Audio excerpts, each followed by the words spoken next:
चलिए, तो voice clear होगा मेरी आज। ठीक है। चलिए, तो वॉइस क्लियर है मेरी। आज हम डिस्कस करने वाले हैं। ठीक है, आज हम बेसिकली डिस्कस करने वाले हैं जो सेंट्रल सीआईएसएफ का फॉर्म निकला हुआ है आपका। ठीक है, उसके बारे में डिस्कस करने वाले हैं। सेंट्रल इंडस्ट्रियल सिक्योरिटी फोर्स यानी सीआईएसएफ। ठीक है, सीआईएसएफ की जो फॉर्म निकली हुई है उसके बारे में डिस्कस करने वाले हैं कि कितनी पोस्ट है, किस किस की पोस्ट है, क्या क्या एलिजिबिलिटी क्राइटेरिया है, उसके बारे में जानेंगे। तो सबसे पहले आप जान लीजिए कि जो एलिजिबिलिटी सबसे ज्यादा जो पोस्ट है वो 1124 पोस्ट की निकली हुई है, यानी 1124 पोस्ट की यहाँ पे क्या हो रही है आपको देखने को वैकेंसी मिलेगी। ठीक है। फिर आगे बात करते हैं सम इम्पोर्टेंट थिंग्स के बारे में। जो आपका एप्लीकेशन होगा वो 3/2 यानी 3 फरवरी, ठीक है, 3 फरवरी से स्टार्ट हो जाएगा भरना। ठीक है। तो आप लोग जो भी रिक्वायर्ड डॉक्यूमेंट्स है उनको डॉक्यूमेंट को जमा कर लीजिएगा। ठीक है। 3 फरवरी से आपका जो इम्पोर्टेंट चीजें हैं भरना शुरू हो जाएंगी, एप्लीकेशन स्टार्ट हो जाएगा। ठीक है। और जो लास्ट डेट रहेगा वो 4 मार्च रहेगा। ठीक है, 4 मार्च रहेगा, याद रखिएगा। बहुत सारे बच्चे गलती क्या करते हैं कि वो और बहुत सारे बच्चों को पता है कि सर 4 मार्च तो लास्ट डेट रहेगा, बट वो क्या करते हैं, वो जाते हैं 3 मार्च को फॉर्म भरने। अरे भाई मेरे, तब तक तो वो एप्लीकेशन पे बहुत ज्यादा एप्लीकेशन मिल चुका रहता है। कभी कभी लैग कर देता है, बच्चों का फॉर्म नहीं भराता है। ऐसे नहीं, 3 फरवरी से स्टार्ट हो रहा है, तो मेरी सलाह रहेगी कि आप 5 से 6 फरवरी तक जो भी अच्छा दिन हो उन दिन आप फॉर्म भर देना। ठीक है। उसके बाद जो लास्ट डे है एग्जाम फी करने का वो 4 तारीख 4 मार्च को ही है। ठीक है।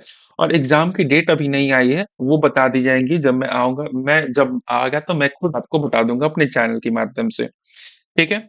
जनरल, ईडब्ल्यूएस और ओबीसी अगर आप हैं तो आपको 100 रुपीज की चार्ज देनी पड़ेगी फीस में। ठीक है, 100 रुपीज की चार्ज आपको देनी पड़ेगी। ठीक है। अगर आप एससी और एसटी कैटेगरी से बिलोंग करते हैं, ठीक है, तो आपको 0 रुपीज देनी पड़ेगी। ठीक है। आया बात समझ में? आप जो पेमेंट है वो डेबिट कार्ड, क्रेडिट कार्ड या फिर नेट बैंकिंग के थ्रू कर सकते हैं। ठीक है। सबसे इंपॉर्टेंट सवाल, ठीक है, सबसे इंपॉर्टेंट सवाल जो बच्चे बराबर पूछते हैं।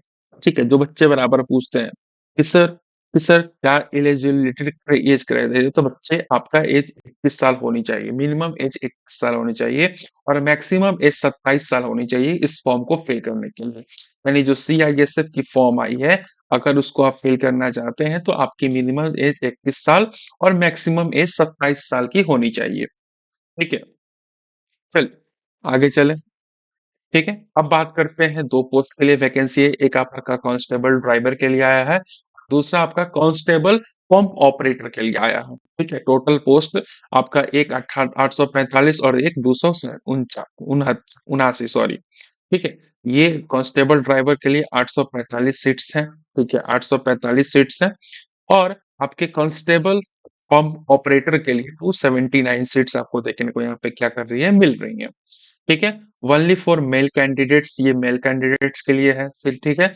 डॉक्यूमेंट्स में क्या चाहिए, तो क्लास 10th मैट्रिक सर्टिफिकेट चाहिए किसी भी बोर्ड से हो, चाहे आप एमपी बोर्ड से हो, चाहे आप राजस्थान बोर्ड से हो, चाहे आप बिहार बोर्ड से हो, किसी भी बोर्ड से हो। ठीक है, आपका क्लास 10th का। उसके बाद आपके पास एक ड्राइविंग लाइसेंस होना चाहिए, और ड्राइविंग लाइसेंस में कौन सा, हैवी मोटर व्हीकल का और ट्रांसपोर्ट व्हीकल का लाइसेंस होना चाहिए। ठीक है। उसके बाद 3 साल का आपके पास ड्राइविंग एक्सपीरियंस होना चाहिए। उसके बाद आपकी हाइट जो होनी चाहिए 167 सेंटीमीटर होनी चाहिए और चेस्ट आपका 80 to 85 सेंटीमीटर होनी चाहिए। ठीक है। फिजिकल की बात करें तो 800 मीटर आपको रन लगानी होती है। ठीक है, 800 मीटर आपको रन लगा कितने दिनों में, सॉरी मैं बोल रहा हूँ कितने देर में, 3 मिनट 15 सेकंड में। ठीक है, 3 मिनट 15 सेकंड में आपको 800 मीटर की रनिंग करनी होगी। ठीक है, यानी फिजिकल की बात करें तो 800 मीटर आपको 3 मिनट 15 सेकंड में कंप्लीट करना होगा। उसके बाद लॉन्ग जंप जो 11 फीट की मारनी होगी, और उसमें आपको 3 चांस मिलेंगे। और हाई जंप में भी 3 फीट 6 इंच का मारना होगा, इसमें भी आपको 3 चांस मिलेंगे। ठीक है, आया बात समझ में? चलिए आगे चले। उसके बाद पोस्ट नेम। ठीक है, पोस्ट नेम कुछ अंडर अंडर रिजर्व के लिए 344 है भाई साहब। ठीक है, थोड़ा सा कलर में चेंज कर देता हूँ ताकि आपको दिखाई दे। ठीक है। उसके बाद ईडब्ल्यूएस के लिए 84, ओबीसी के लिए 228, एससी के लिए 126, उसके बाद 63, टोटल मिला के हो गया 845 कांस्टेबल ड्राइवर के लिए। ठीक है। और कांस्टेबल ड्राइवर कम पंप ऑपरेटर के लिए अंडर रिजर्व 116, 27, 75, 40, 20, टोटल 279। ठीक है। और और ये आपकी टोटल की क्या रही, पोस्ट रही। ठीक है? चलिए, अब बात कर लेते हैं। सबसे पहले आपका एचबीटी होगा, यानी हाइट बार टेस्ट होगा। ठीक है, हाइट बार टेस्ट होगा। उसके बाद आपका फिजिकल एफिशिएंसी टेस्ट होगा एंड स्टैंडर्ड टेस्ट होगा। जो फिजिकल मैंने बताया था वो आप क्राइटेरिया फॉलो करनी होगी। उसके बाद आपका होगा ट्रेड टेस्ट, जिसमें आपका गाड़ी चलवा के दिखाया जाएगा, जो भी चीजें होंगी, ठीक है, ड्राइविंग लाइसेंस वाला। ठीक है, उसके बाद आपका होगा रिटेन एग्जाम। ठीक है। अब भाई साहब रिटेन एग्जाम में ठीक है, रिटेन एग्जाम में क्या है, ठीक है, रिटेन एग्जाम में क्या है कि रिटेन एग्जाम में सबसे पहले आपसे पूछेगा जनरल नॉलेज का paper. General knowledge and awareness कितने नंबर का पूछेगा, 20 नंबर का पूछेगा। उसके बाद नॉलेज ऑफ एलिमेंट्री मैथमेटिक्स, यानी मैथ्स से क्वेश्चन आपको 20 नंबर का पूछेगा। ठीक है। फिर आपका एनालिटिकल यानी रीजनिंग से आपका क्वेश्चन पूछेगा भाई साहब 20 नंबर का। ठीक है। और उसके बाद रीजनिंग से ही क्वेश्चन आपका फिर पूछेगा 20 नंबर का। और फिर basic knowledge of English and Hindi, यानी जो बेसिक नॉलेज होते हैं इंग्लिश और हिंदी के, उससे भी आपका 20 नंबर का पूछेगा।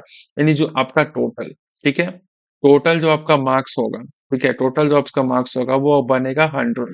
क्या बनेगा भाई, 100। और आपको 100 मार्क्स के लिए टाइम दिया जाएगा 1 घंटा 20 मिनट का। ठीक है, 120 मिनट्स की टाइम दी जाएगी। ठीक है, यानी 1 घंटा 20 मिनट की आपकी क्या रहेगी, टाइमिंग रहेगी। और टोटल मार्क्स आपका रहेगा 100 मार्क्स। जब आप रिटन पास कर जाओगे तो फिर आपको देना पड़ेगा मेडिकल का एग्जाम। क्या देना पड़ेगा, मेडिकल का एग्जाम। और उसके लिए कुछ अलग प्रोसीड्योर होता है। मेडिकल हर लगभग हर एग्जाम में बराबर ही होता है। ठीक है। उसके बाद बात करते हैं कि इस भाई साहब सैलरी कितनी होगी। तो पे मैट्रिक्स 7th पे कमीशन का होता है भाई। ठीक है, तो इसमें आपको अच्छी खासी सैलरी देखने को मिल जाएगी। पे लेवल 3 होता है। पे स्केल यानी आपको लगभग 21,700 से लेकर, ठीक है, 59,100 रुपए तक की सैलरी आपको देखने को इस जॉब में मिल जाएगी। ठीक है। उसके बाद डियरनेस अलाउंस आपको मिलेगा 53% का। ठीक है, यानी जो भी छूटें होंगी वो आपको मिलेंगी। ठीक है, आया बात समझ में, ये सब चीजें जो होती हैं। और सिटी के हिसाब से आपको एचआरए अलाउंस भी मिलता रहेगा। ठीक है, यानी होम रेंट अलाउंस जो भी होता है, ठीक है, वो आपको मिलता रहेगा होम रेंट के लिए, यानी घर आप रेंट पे लेते हैं तो उसके लिए भी आपको मिलता रहेगा। ठीक है। बात करें ड्राइविंग टेस्ट का, तो driving test for light vehicle यानी हल्का गाड़ी चलाने के लिए आपको 50 मार्क्स के होंगे, जिसमें से आपको 25 मार्क्स तो लाने ही लाने होंगे। उसके बाद हेवी व्हीकल चलाने के लिए भी 50 मार्क्स के टेस्ट होंगे, जिसमें इसको 25 में लाने ही होंगे। और practical knowledge of motor mechanism, यानी गाड़ी कैसे खराब होता है तो कैसे बनाते हैं, छोटी मोटी जो चीजें होती हैं गाड़ी के बारे में, अगर आप वो भी 30 मार्क्स का एग्जाम होता है, जिसमें से आपको 15 लाने होते हैं। ठीक है, यानी क्वालिफाई करने के लिए आपको इतने मार्क्स चाहिए। ठीक है। चलिए, तो ये रहा हमारा जो सिलेबस था। आई होप कि आपको समझ में आया होगा। चलिए, मिलते हैं हम लोग नेक्स्ट वीडियो में। तब तक के लिए आप चैनल को सब्सक्राइब कर दीजिए ऐसे ही अपडेट पाने के लिए।